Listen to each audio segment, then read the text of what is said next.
आज बघणार आहोत बटाट्याची चमचमीत रस्सा भाजी। 2 चमचे तेल घालून घेऊया। मोहरी, जिरे, 2 बारीक चिरलेले कांदे, 1 चमचा आलं लसूण पेस्ट,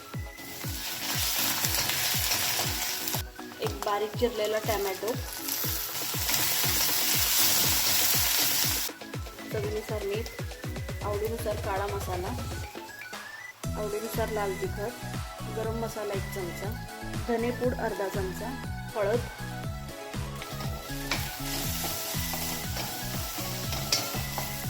थोडंसं पाणी,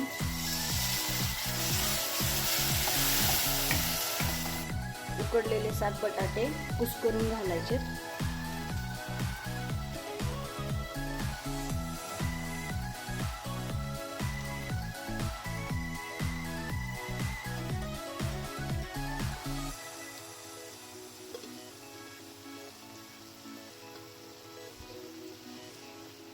मिक्स करायचं।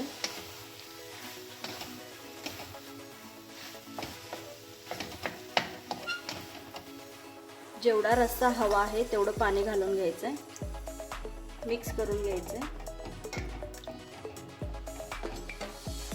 ह्याच्यावर झाकण ठेवून एक वाफ काढून घ्यायची। बारीक चिरलेली कोथिंबीर, ही झाली आपली बटाट्याची रस्सा भाजी तयार।